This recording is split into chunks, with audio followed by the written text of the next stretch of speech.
is one of our founding board members, and he's still a board member today. And basically, everything that you see set up here, this amazing gentleman helped set up most of it tonight. So thank you so much.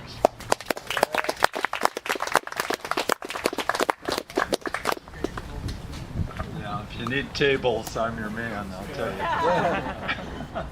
And got other treasures that drives certain people in my household nuts.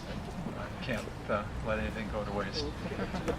I'm going to be speaking again, or on the order of the four speakers, or is this my time, my main time? Okay, way back when.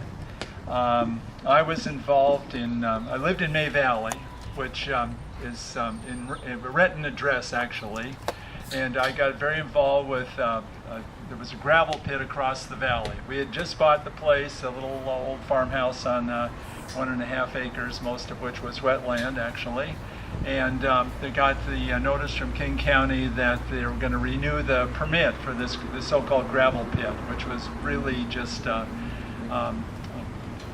terrible dirt mixed with some rock, who had very little use except for filling wetlands. And anyway, it was run horribly.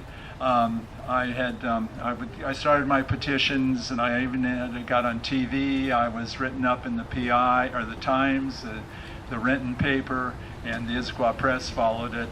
And so Harvey knew about me from that. And when I called him, he recognized the name. And my pitch to Harvey was, we got to form a group and got to go through articles of incorporation, we got to get insurance and do all those kinds of things. And he wasn't thrilled about that process, but nor were we. But we knew we had to do it because we were in some pretty. Taking on some pretty big ownerships of what some people on Cougar Mountain wanted to do. We had international companies that had ownerships that we really needed to work with and sometimes against.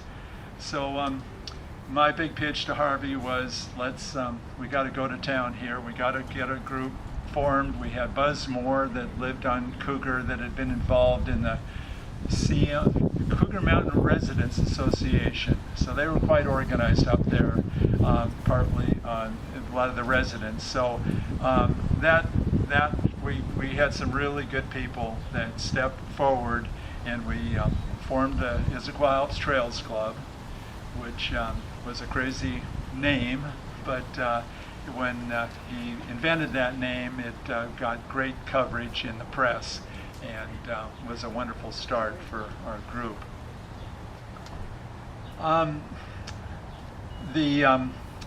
If you see on the plaque, there talks about some of the people that actually helped finance the Harvey Manning statue here, and one of the names was a person I wasn't familiar with. It turns out he had been involved in as a kid. He had lived in North Bend, and his dad was in charge of building the logging railroad between 1923 and 1930 up the Middle Fork. So he had this connection with the Middle Fork. I was trying to, I'd seen the name on there, Alan Oberg. Did I get it right there? Osberg. Osberg. Yeah. And I thought he was actually tied in with Harvey's efforts to create the North Cascades National Park, but it turns out that he was very involved in helping the efforts in the Middle Fork, because he had actually lived out there in North Bend from 1923 to 1930. And his dad was in destroying the Middle Fork, as he had said, Alan had said in his some of his comments. And then much later in life, Alan was he was involved in formed his parents' estate. The two brothers, Alan and his brother, decided they really didn't need the parents' estate. They were doing just fine, and that the parents' estate went into a special trust fund, and the money from that would be available to different groups and all. And a lot of times they helped actually to go back in and tear out some of the railroad stuff and some of the roads and all, and do restoration in the Middle Fork. So that was a kind of an amazing situation, how 50 years or whatever it was after he had been there, when his dad was destroying the area, he felt he was working to repair it. And, anyway, he was not involved with the people. Some of the people on the statue, the names of the statue, were very involved in the formation of the national park, the North Cascades National Park. And Ken helped write the book. Where's it's right there? Yes, quite a thick book. I actually was about a month ago. I was walking down my street, which is just a little close to right here, and a lady came out and waving this book and said, "I need to have this book." And I was just amazed at this book, how much detail it went through in the formation of getting the North Cascades National Park created, which is a huge task. And Harvey was very much involved in that. And actually, he died before some of the work was done. But we're going to have. Ken, we would like you to talk some about that effort. Is it an appropriate time now, or yeah, does that work in? Okay. That's right. He's on the later in the schedule. And thanks, David.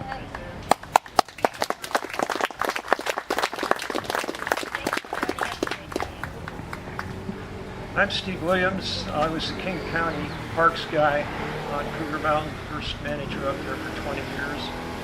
And after I retired, I came back for another 12 to monitor the mine shafts and do some interpretive signage. I knew I'd scramble up what I said tonight, so I wrote it down. I apologize, but I'm going to read. My relationship with Harvey began in the early 1980s, pretty late in his career. At that time, I was resident caretaker at Luther Burbank Park on Mercer Island, but 2 abandoned missile bases on Cougar Mountain were about to be added to my district. And I had read in the paper that Harvey had organized a trail club to lobby for a big park on Cougar Mountain. And I figured I'd better find out where that was and what he had in mind.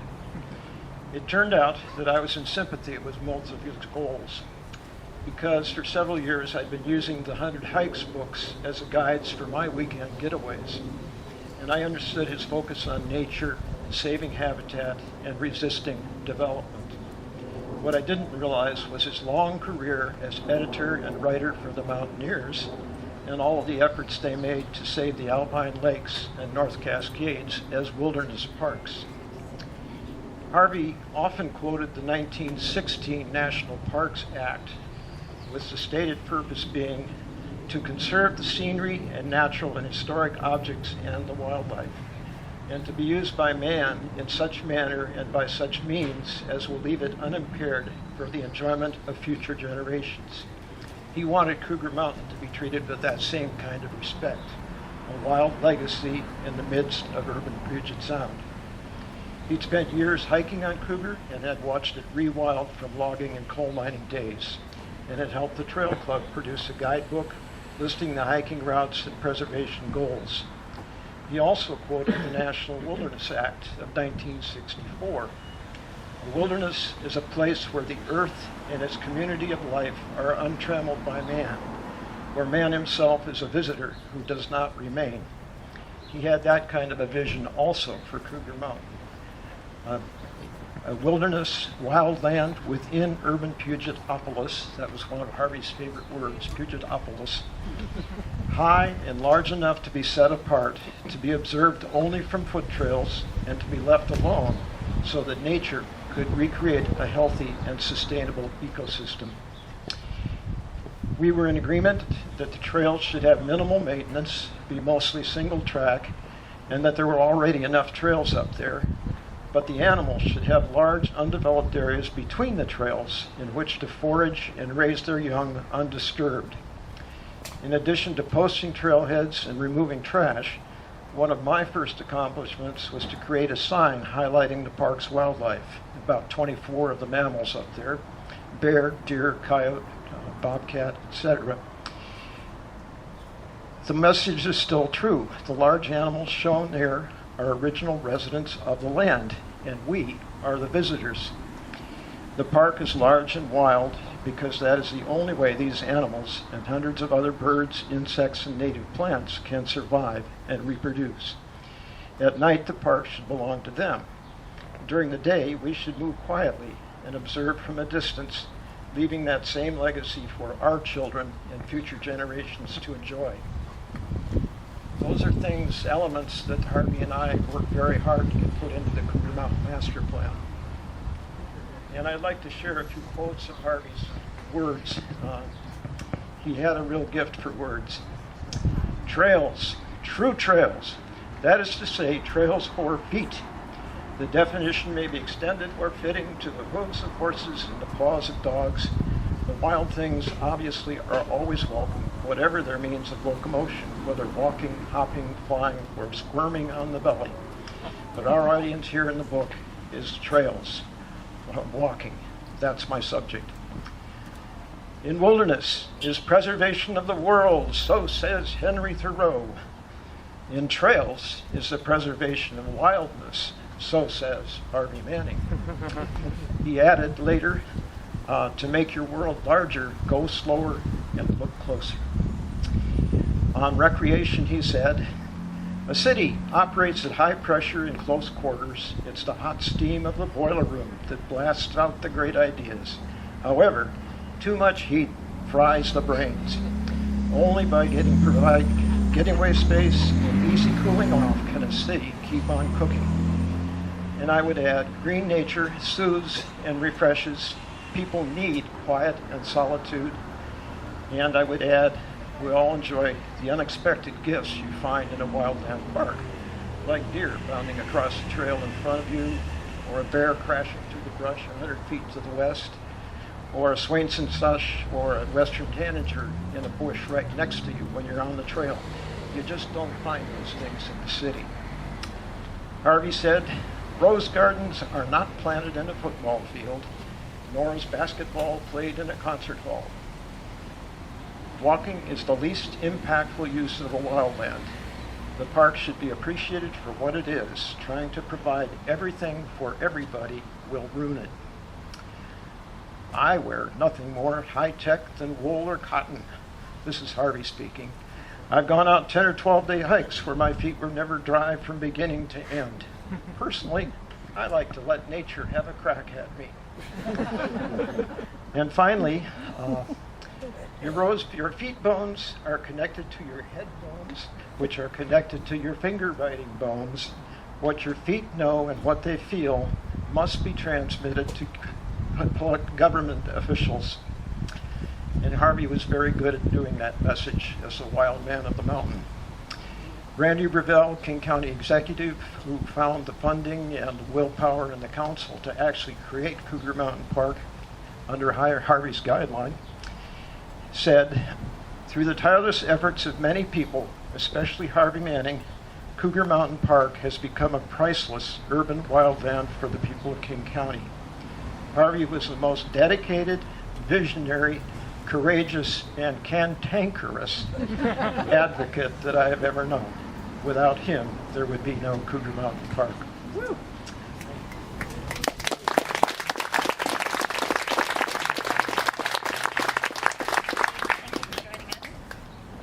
And our next speaker is Ken Koenigsmark, who is larger than life.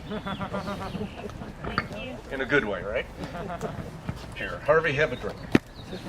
How many people knew Harvey that are here? Met him or knew him? Well, not bad, not bad.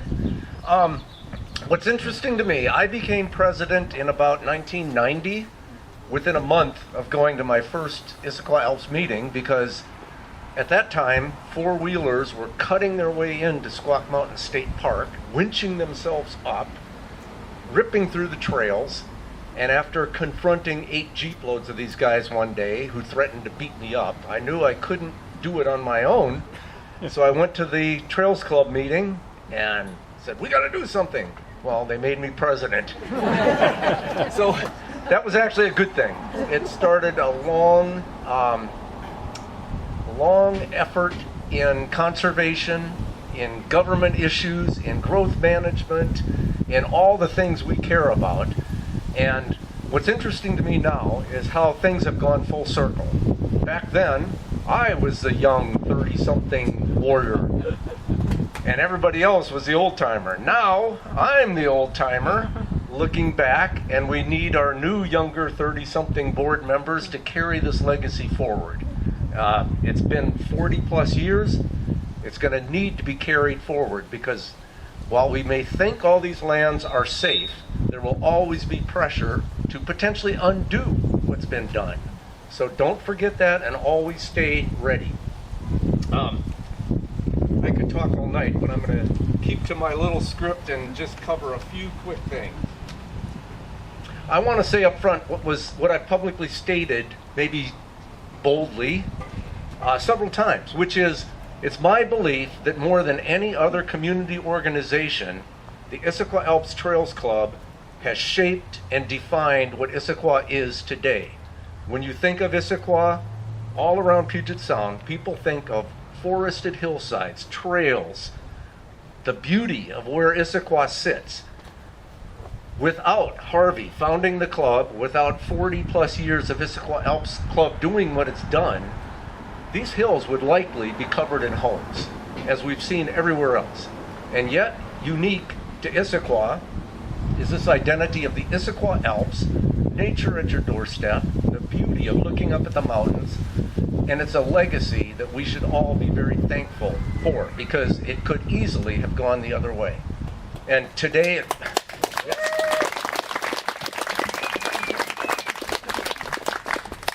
I see John Hoekstra is here from Mountains to Sound Greenway too. It isn't just the Issaquah Alps. The founding of the Issaquah Alps, the efforts of the club, gave birth to the Mountains to Sound Greenway effort, which extends from Seattle's waterfront all the way to Ellensburg now, with the same commitment, achievements, success in preserving that landscape that, again, along a major freeway, as everywhere else in this country, that easily could have become urbanized, all the way from Seattle to North Bend and beyond. So Harvey, the club, gave birth to the Mountains to Sound Greenway, and that group too carries on this historic and successful legacy. I think Harvey would be really proud to see what has been achieved. But let me tell you about Harvey. Steve mentioned a few things, cantankerous. In my book, he was gruff, in your face, take no prisoners, no holds barred, and he was on a mission. And if you didn't jump on board with him, his little typewriter, his pen would come after you. And it was interesting that at first that was necessary. There was not a huge public momentum to save these lands. What's going to happen to them? Nobody's trying to build up there. Tiger Mountain, if you don't know, was owned by Weyerhaeuser at that time. That easily could have all been logged and then sold for development. So with Harvey's work, that got this all started. But he had to be very passionate, gruff, in your face, and if you didn't do what he wanted, he'd let you know. And Then, when I became president, luckily, we had gained enough momentum and support from political leaders, government agencies, parks departments, to pretty much go along with what the club wanted to see happen. And so we shifted at that time from being confrontational to collaborative. And that's where we are today. The club is very collaborative with parks, with the city, with state DNR, with state parks, with all of the agencies that manage our lands. So, just a moment.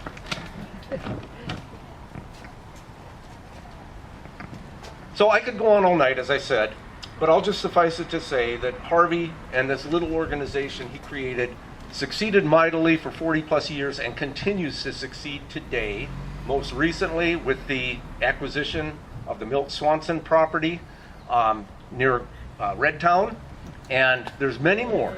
So it isn't over. We always have to be in the protection mode, and I think Harvey, his birthday gift to us, is all that we have around us in the Issaquah Alps. Thank you.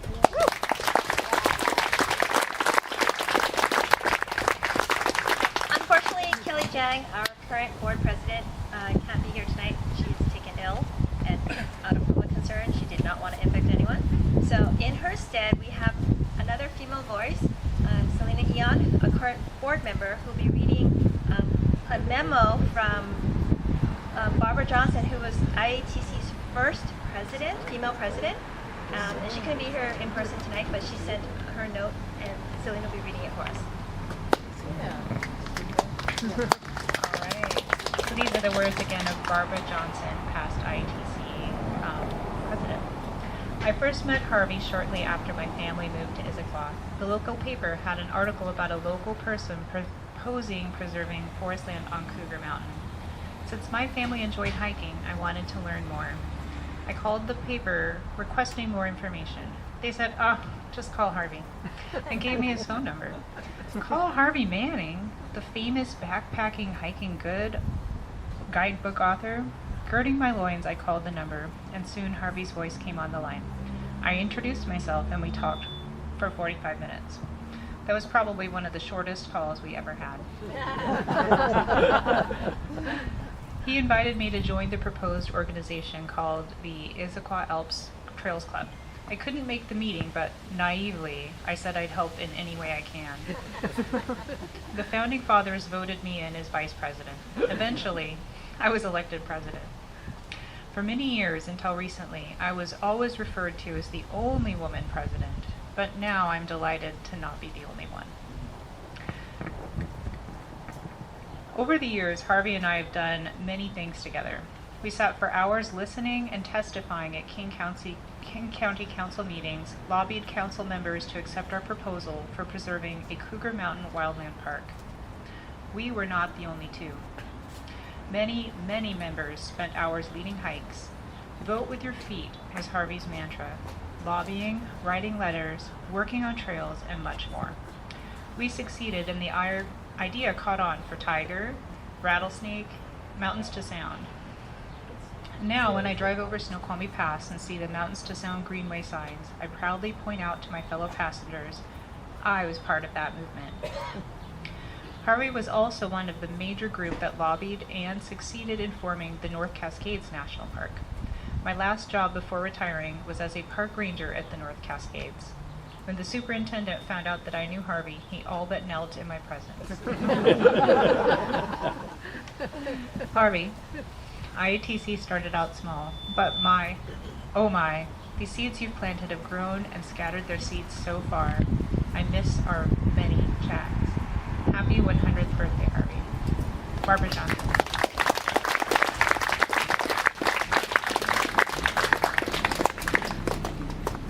Thank you for that. Thank you so much for the past memories of Harvey and the legacy that he's left behind. We're going to turn forward and talk about our introduced speakers who have worked with us collaboratively over the few years to see what you have today. We're going to start with Senator Victoria Hunt. Thank you for joining us tonight.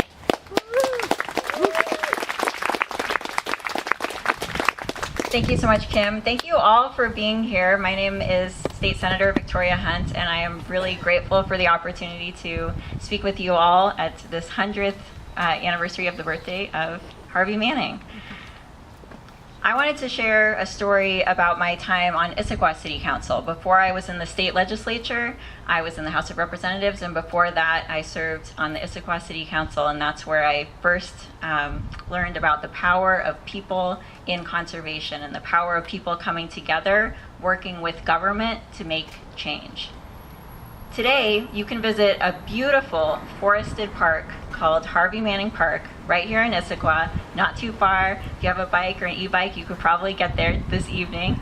And it has towering trees and wildlife and beautiful trails for people of all abilities. And it's just an amazing example of our Pacific Northwest forest. But the existence of that park was not inevitable. In fact, it was far from it. When I first started on Issaquah City Council, one of the first things we were working on was considering what to do about a property called Bergsma, that referred to at the time as the Bergsma property, that was slated for development. It was slated to become developed and no longer be a forest. And when I was on City Council, one thing that I remember very clearly to this day is we had folks from the community come to City Council and read birding lists. They read lists of the birds that they saw out on that property. And I have a degree in ecology, I have a PhD in ecology, and I have previously actually led birding walks, and I just thought, how cool is it that I serve this community that cares so much about wildlife that they are coming to a City Council meeting, reading a bird list, and that's the level of advocacy. And it really made a deep impression on me, and I have been so honored to serve this community, and I was so honored to be a part of the movement to make sure that we kept that beautiful forest in the hands of the community for current and future generations. It was we had to go out on a limb. It was 46 acres of open space. It was $10.7 million for a city of 40,000 people. With our budget, we had to go out on the limb, but with the support of our community, we were able to do that. So today, you can go to Harvey Manning Park, and you can walk on those trails, and you can enjoy that beautiful forest, and it will be there for current and future generations. My kids love to take our dog and walk on those trails. And really, when I think about the power of people, I think of Harvey Manning Park, and I think of Harvey Manning.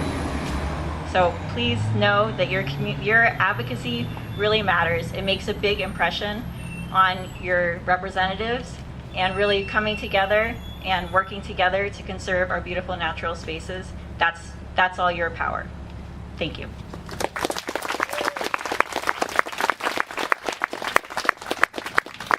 Thank you, Senator Hunt. Thank you for joining us tonight. On that note, I wanted to hand over the mic to on-the-ground advocates who have been working alongside, or having allowed us to work alongside them, our local land managers, Washington State Parks and City of Issaquah. And by the way, City of Issaquah, Green Issaquah is our co-sponsor tonight. I forgot to mention that in my moment of introductions. But wanted to lead off tonight with Dan Hintz, who is Senior Urban, never say that right. I'll let Dan introduce himself because I get tongue-tied all the time. Thank you. Thanks, Kim. Yeah, Dan Hintz, I'm the City of Issaquah's Urban Forest Supervisor. Yeah, big thanks for everyone coming out tonight. As Kim mentioned, I think the highlight here is collaboration. I want to talk about just a few really cool efforts that the city is partnering on with Issaquah Alps Trails Club. But I just want to say, personally, as someone who was new to this community about a decade ago, came here, heard this term Issaquah Alps, was a little bit of a questioning, what does that mean? Where does that come from? What's that history? Looking back on that, it's just incredible, the depth and the appreciation I have for so many people I've met here tonight, for, what Ken was describing as, essentially the landscape, how different it could have been without the foresight of Harvey and all the folks that were really involved with the start of Issaquah Alps Trails Club. So as someone who lives and has the privilege of working and living in Issaquah, I am just really, really appreciative. But as Kim kind of mentioned, kind of looking forward and, kind of present day what we're doing, it's been really neat to see that the city's invested in this work and really trying to leverage these partnerships like Issaquah Alps Trails Club. So my position was created just a couple years ago. I get to work really closely with our park ranger, Alex Anderson, over here. So we're very happy to chat with y'all once we have kind of the speaking portion of the night done. But really, our efforts go so much further with these relationships. So one project I want to highlight is our Milwaukee Forest. I'm not sure if anyone's heard that. Come out to volunteer with us. I think I saw Ann Newcomb here, who's one of our incredible forest stewards and Milwaukee maintenance. We need a better nickname for that, but our just a force out there getting these projects done. Yeah, Larry's been out on our events there too. So essentially, we had August, who's not here, come to us with this idea of these pocket forests, an underutilized area on Northwest Dogwood adjacent to Issaquah Creek that our parks team was just kind of regularly mowing, kind of figuring out what to do with. And this idea was floated to us, and it's like, let's run with this. And we worked with Kim on getting a small community restoration grant. We have 2 stipend interns from Gibson Eck helping us water maintain the site this summer. We've planted over 600 native plants, 34 different species, and this is only about a half-acre site. So this is a model that we want to scale up. We want to keep leveraging the partnerships with Issaquah Alps Trails Club and engage the public in all the things that tie into that. Obviously, volunteer stewardship, education, salmon restoration, and this really neat dense pocket forest that's community engaged, that grows fast, stores carbon, and really is meant to attract the community to come into this space. So if you have not walked along Northwest Dogwood Street at the bridge over Issaquah Creek, please come check it out. We have events out there actually this Saturday and almost monthly, over the spring and summer here. So that's something that just really couldn't have come together without IETC helping us support the fundraising, support the publicity around this event, and really leveraging our Green Issaquah program with this really great partnership. Another one that I'm really excited to be involved with and really proud of, working really closely with Alex and Alex Brown here, if you don't mind me giving you a shout out, is really around this message of wildlife coexistence. So, and I guess if anything, this is highlighting, I think, this really neat evolution of Issaquah Alps Trails Club that's broadening out into ecological restoration, into wildlife biology even, So Alex just kind of reached out to us through Kim. I think you met at the forum back in October that IETC was holding, and just said, hey, I'm really passionate about wildlife. I have this cam on my home near Grand Ridge. What about kind of spreading that through the city? And the city's already kind of done some of this with Woodland Park Zoo. Call out Matt. He's been putting cameras in our parks and documenting wildlife for the better part of 2 decades. Matt Meckler over there, which is amazing. And we're just like, hey, let's formalize this. Let's raise some money for more cameras. Let's get them out. But let's really use that to promote coexistence. How we can be good neighbors and be advocates for the wildlife that don't necessarily have the voice. And obviously Harvey was so supportive of those efforts too. And I think that's just so neat that this has come together. And we hosted our first we plan to be annual Wildlife Coexistence Day with the Issaquah Farmers Market back on June 7th. So keep an eye. We're going to do this every year. We had about 13 partners. Obviously IETC, the city, really kind of drove a lot of that. And the content that Alex and volunteers with IETC put together around wildlife education, trivia around species, but also tips about how we be responsible hikers, how we are good in our neighborhoods with our garbage and wildlife attractants. Stuff that I think is so important and so cool to see this organization willing to kind of follow a lead from someone in the community, something that we've been doing, and just the synergy there, I think, is really what I'm trying to highlight, that collaboration. So that's really great too. And then, the kind of last thing I've been talking about, our city program with Green Issaquah here, where we engage the community in stewardship, restoration, maintenance of our 1,500 plus acres of forest and open space we have within the city, which of course speaks a lot to the legacy of Issaquah Alps Trails Club and Harvey, the fact that we have that. Is engaging with volunteer events. So we have at least monthly volunteer events that IETC puts on behalf of the city open spaces. We have what we call forest stewards. So these are dedicated recurring volunteers that adopt these areas. They come out, they lead volunteers with us. They really kind of do a lot of the work on their own. So Issaquah Alps has the Milwaukee Forest I've mentioned, 2 sites in Park Point, and then we're brainstorming new sites in the future here too. So I've called out Ann. I don't think Matt LaBelle's here. I don't think August is here, but we've had these great, August is here, hey August.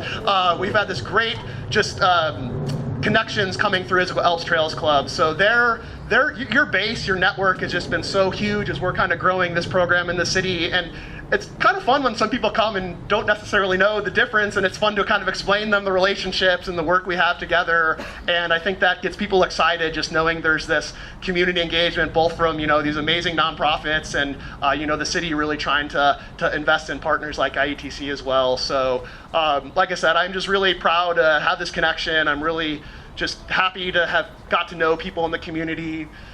Dave Kapler has taught me so much about the history of this area. I got to call you out, Dave, and just say how much I appreciate just the random hikes, and following Dave around in the Issaquah Alps is just fun and also tiring, but it's really, really great. And like I said, just so many people here that I'm excited to continue to work with and get to know, and so many folks that I just really thank you for all you've done to support our work at the city, but also just making this such a great community to live in. So yeah, thank you everyone, and come talk to us if you want to learn more.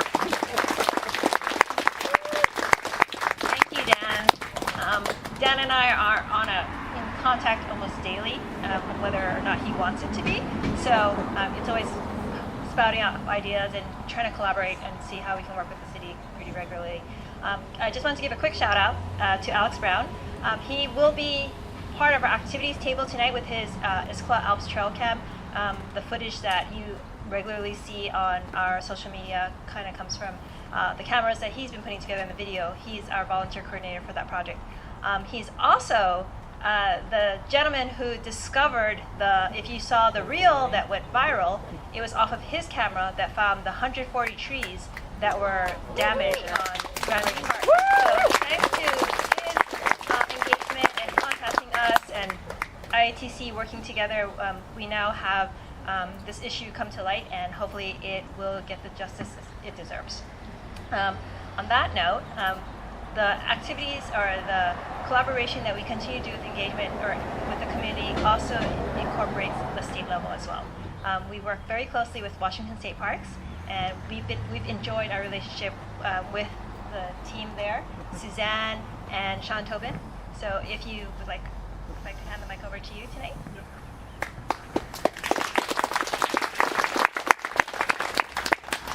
So I'm Sean Tobin. I work for Washington State Parks, and I'm what we call an area manager. So I have some responsibilities at Lake Sammamish and Squaw Mountain here in this area. And before I go further, I'm gonna echo Dan. I have tried to follow David Kapler up a ridge and down in a valley, and it's not easy. So I'm here on behalf of Washington State Parks to thank people, and one of course is Harvey Manning for the legacy that we have all around us here, and others that were instrumental in making this happen. I think it's important to call that out at times, because we often assume that things just happen. There's just a park there, there's just something that was protected, and that's not the case, as we know here. So I wanted to say thank you to IATC, to the volunteers, to the staff, to the board, to the donors, to all of the folks that have helped support us, particularly at Squaw Mountain State Park. We've had some really wonderful stewardship efforts going on there that we could not accomplish without the volunteers and the folks that have come to support us. And we call and you come, and we appreciate that very much. And then we're also very grateful for all of the tremendous help that we've had this last year trying to respond to the bomb cyclone event and clearing trails that many of you love to be on regularly. And there again, that doesn't just happen, right? Trails don't just happen. It takes work and it takes maintenance, and that's in large part due to all of the great volunteers that come out to do that. So I wanted to thank you very much and say that we are very grateful in Washington State Parks for the strong partnership that we have with IATC, and we continue planning things, and we look forward to much more in the future, and thank you very much.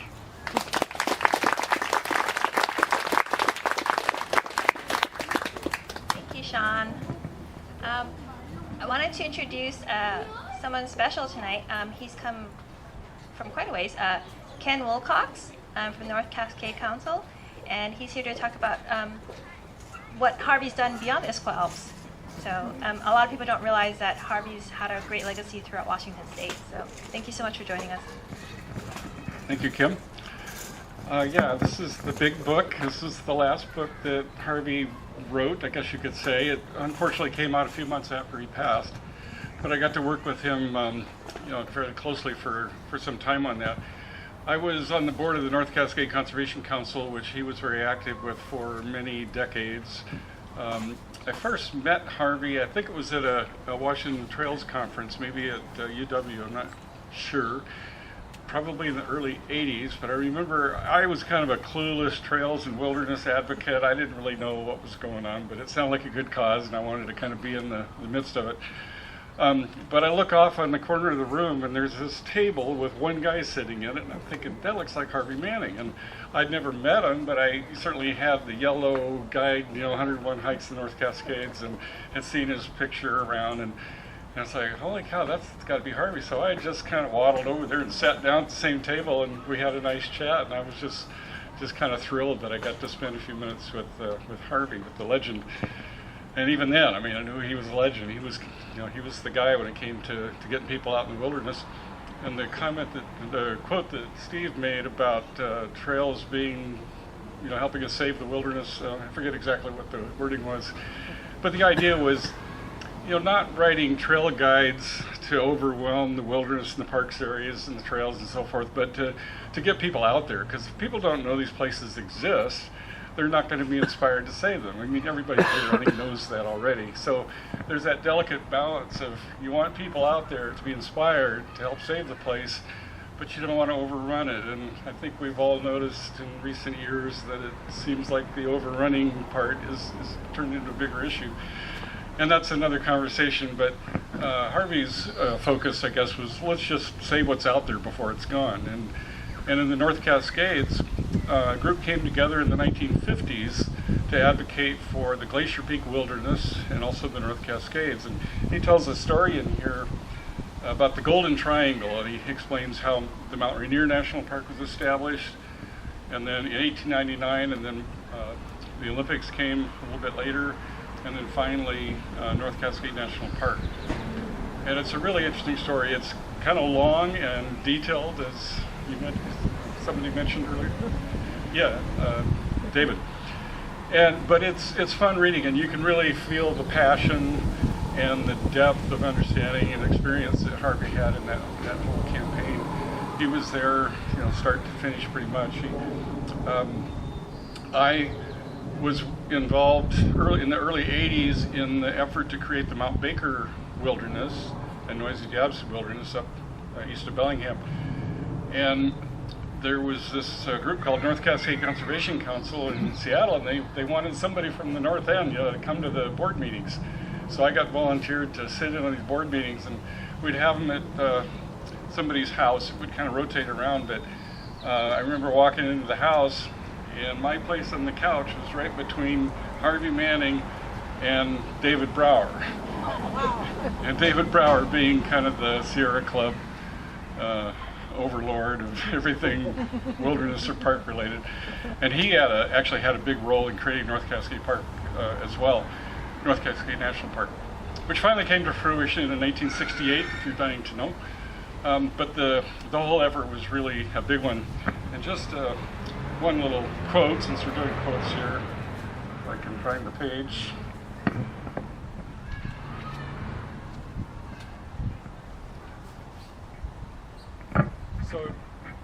So Harvey, he was definitely early on in the whole park and wilderness conservation effort.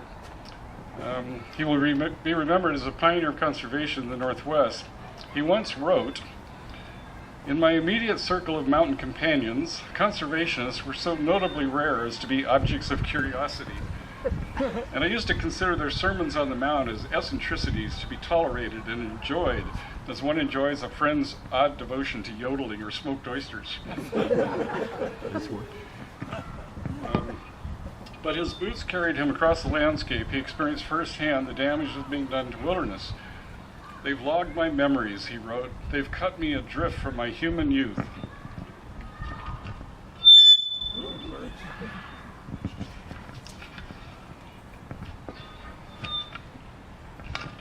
They've left me no changeless wilderness to connect to the whatever I was then to the whatever I am now. They made me what I am today, those devils, and I hope they're satisfied because now they're going to get it. And with great passion, great humor, and great devotion, Harvey Manning kept to his word. So maybe I'll stop there. The book. So North Cascade Conservation Council wants to give away 100 copies of the book in honor of Harvey's 100th birthday.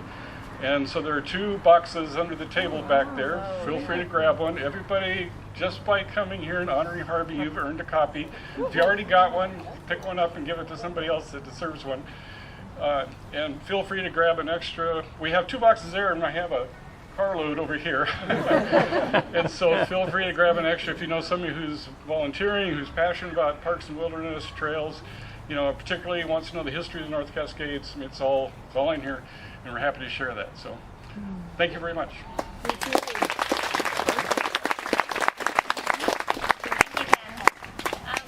We're here tonight to actually, aside from honoring Harvey's legacy, his legacy was about stewardship. And so tonight we're here to honor our current volunteer community. Over the past, I would say, 18 months, our volunteer community has grown exponentially. And to be honest, it's thanks to everyone here. Without your efforts and your time and your dedication, a lot of the projects that we've planned would never have been executed. So thank you so much. One person in particular that we wanted to honor tonight, he wrote us one day after the bomb cyclone and said he would like to help repair the trails on Squaw Mountain. And we were at a loss on how to move forward because there was so much devastation. I'm not sure how many of you have been on Squaw since then. But when the aftermath was just overwhelming for everyone to comprehend. But yet, through his efforts, through his dedication, today parts of Squaw Mountain are open and we get to enjoy the trails thanks to his leadership. So I wanted to honor Terry Swatkowski for his dedication. Organized over 20 work parties to get over 5 miles, more than 5 miles of trails on Squaw Mountain open. And he worked closely with Sean Tobin, Washington State Parks, and our organization and volunteer coordinator to make things happen. So thank you for all your work. Just a very little items, but just to appreciate that there's a sketching of the Issaquah Alps here. Yeah, I didn't want to scratch it. And here we go. And just a few things, just so that we can honor you for all the work you've done. So thank you so much. I'm not sure if you wanted to say a few words because no. Thank you so much. He is a man of action. So thank you so much for all of this. And we're also here to honor some of our other stewards who've come to many of our events over the past year. These are people who've attended at least 4 restoration events or work parties. I'm not sure if everyone's been able to join us today. I'm just going to call out names, and if you're here, please enjoy a commemorative water bottle that is clearly in limited edition. So if Catherine Hediger, are you here? Oh, thank you so much.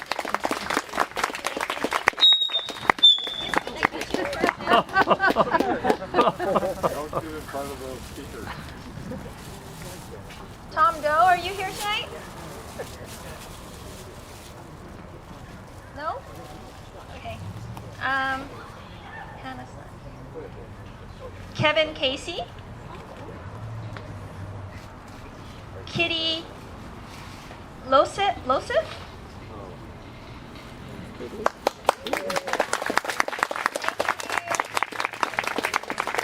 Oh, thank you.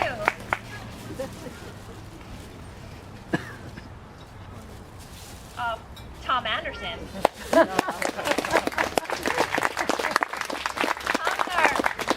resident historian. So if you ever see pictures from long past, it's courtesy of Tom.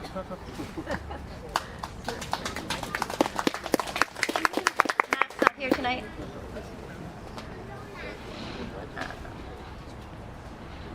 Angela Wiswell. Mark Griffith, aka Harvey Manning.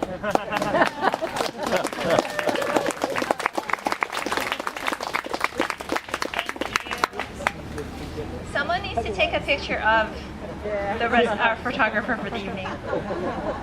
Barrett Gray.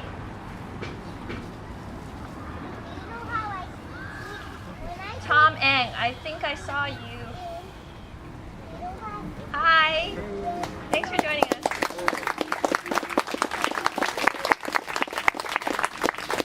Thank you.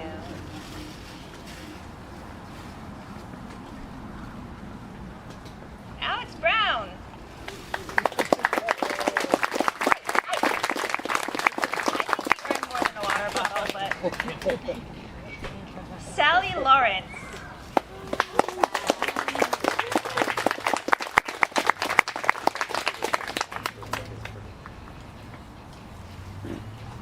Are the Santo Domingos here?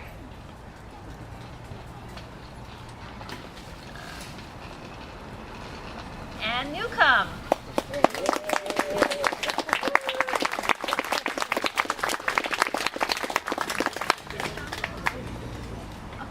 And John Sherwin.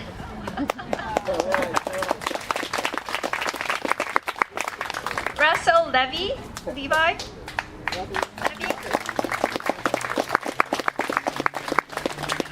Thank you. Scott Siemens. Oh, darn. He is also another trail steward who helped quite a bit on Squawk Mountain, and I was hoping to meet him in person.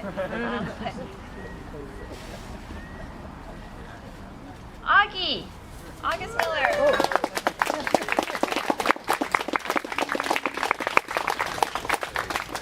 Thank you.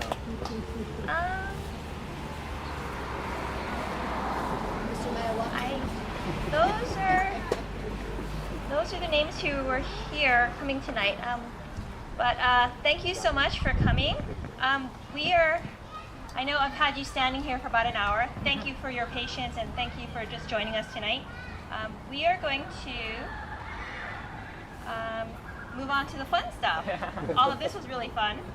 We have our scavenger hunt, and Alex will be showing his the wildlife footage that he's been able to capture, and a lot of trivia with that.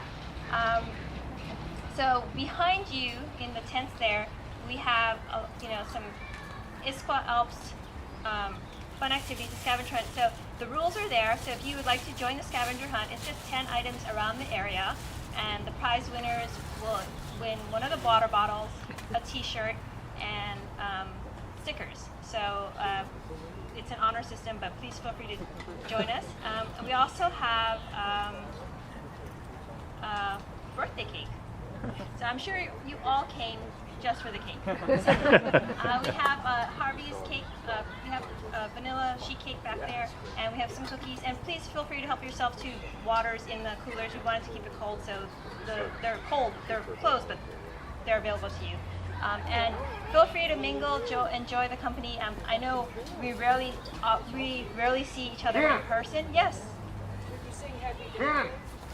Sure. That's a great idea. Who has the best singing voice? Let's do it together. Happy birthday to Harvey. Happy birthday to you. Happy birthday to you. Happy birthday, dear Harvey. Happy birthday to you. Thank you, everyone. Tom has a few words. I'd just like to get a group photo of the former president, so get your credentials out and gather over by the statue and we'll just take a quick little photo. Thank you. Thank you.